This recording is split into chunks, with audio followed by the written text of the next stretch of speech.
প্রশিক্ষকের কেলোর কীর্তি এবার উঠে এলো সামাজিক মাধ্যমে, আর এতে জড়িয়ে গেল শিক্ষার্থীরা। এই ঘটনায় মর্মাহত যুব ও ক্রীড়া দপ্তরের দক্ষিণ জেলা আধিকারিক তথা জুডো প্রশিক্ষক মিহির শীল। তিনি বলেন, এটি দুর্ভাগ্যজনক, একেবারে উদ্দেশ্য প্রণোদিত ও ষড়যন্ত্র।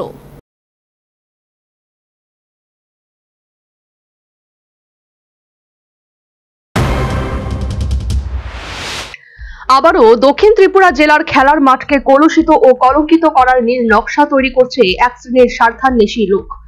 এবার জুডো খেলা নিয়ে বড়সড় প্রশ্ন তৈরি হলো বিলোনিয়ায়। একটা প্রশিক্ষকের কেলোর কীর্তি এবার উঠে এলো সামাজিক মাধ্যমে, আর এতে জড়িয়ে গেল শিক্ষার্থীরা, যা খেলার মাঠে মোটেই শোভনীয় নয়। এতে করে উৎসাহ হারাবে খেলোয়াড়রা।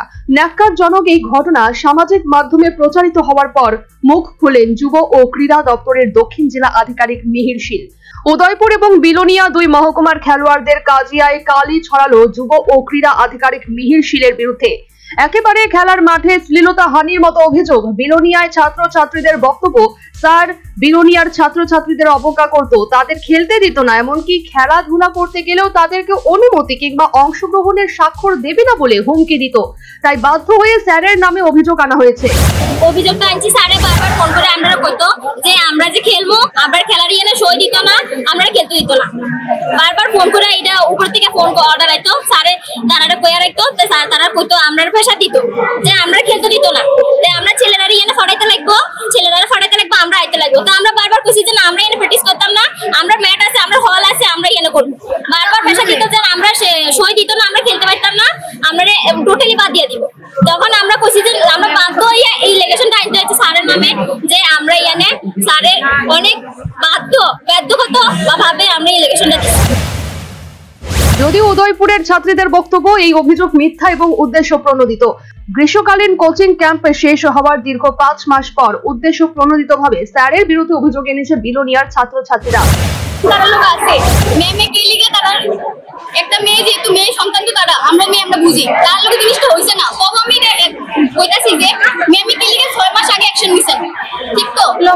মেয়ে সন্তান, মেয়ে তো একজন মেয়ে, ঠিক আছে? তো মেয়ে যদি অ্যাকশন নেওয়া থাকতো, তারা তো আইছে না। আমি 100% কি এইদিকে সবাই কইতে পারবো যারা যারা এদিকে প্র্যাকটিস করছে, মেয়ের একজন প্রেজেন্ট আছে, ইভেন এদিকে ম্যাম তারাও আছে, তারা একটা মেয়েও দেখছে, তারাও কইতে পারবো একটা মেয়ে প্রেজেন্ট আসলে তারা স্যার নামে এলিগেশনটা দিছে।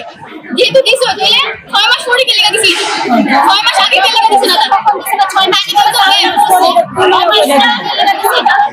তারাই জিগা তারা ক্যাম্পে আসলে স্যার আর তারা আনতে পারতেছ না। তো সারা এরকম করে থাকে তো আমরা প্রুফ না, আর তাইলে তো মেয়ে তার বিহেভিয়ার এমনি একজন স্টুডেন্ট গার্ডিয়ান নাকি অবস্থানে একবার ডাক দিছে, এই নিয়ে ম্যামের চলাফেরা। এই ঘটনায় মর্মাহত যুব ও ক্রীড়া দপ্তরের দক্ষিণ জেলা আধিকারিক তথা জুডো প্রশিক্ষক মিহির শীল। তিনি বলেন, এটি দুর্ভাগ্যজনক, একেবারে উদ্দেশ্য প্রণোদিত ও ষড়যন্ত্র। খেলাধুলার মাঠ এবং সুস্থ সমাজে তা কখনোই কাম্য নয়। খেলাধুলার মূল উদ্দেশ্য সুস্থ সফল সমাজ গঠন করা, যা উঠে এসেছে তা খুবই ন্যাক্কারজনক। তবে এই ঘটনায় যারা জড়িত তা তদন্ত করে বের করা হবে। শিক্ষার্থীদের কাজে লাগানো হয়েছে তা দুর্ভাগ্যজনক। এতে ক্রীড়াঙ্গন কলুষিত হলো। আমার সামনে এসেছে, এটা সম্পূর্ণভাবে একবারে উদ্দেশ্যপ্রণোদিতভাবে একটা ষড়যন্ত্র, এবং এসব জিনিস আমাদের খেলাধুলার মাঠে না, সুস্থ সমাজে কাম্য না। কারণ আমরা খেলাধুলার মূল যে উদ্দেশ্য একটা সুস্থ সবল সমাজ গঠন করা, যেটা আজকে আমরা সামনে এসেছে, এটা ন্যাক্কারজনক এবং এটা সম্পূর্ণ মিথ্যা। এবং এর মধ্যে যারা যারা জড়িত আমরা তদন্ত করব, এটার বিষয়টা কি, এবং আমরা তদন্ত বের করে আমরা আপনাদের সামনে রাখবো। সবে মিলিয়ে দক্ষিণ ত্রিপুরা জেলার খেলার মাঠকে কলুষিত ও কলঙ্কিত করার নীল নকশা তৈরি করছে এক শ্রেণীর স্বার্থান্বেষী লোক। এবার জুডো খেলা নিয়ে বড়সড় প্রশ্ন তৈরি হলো বিলোনিয়ায়। Bureau report, News vanguard.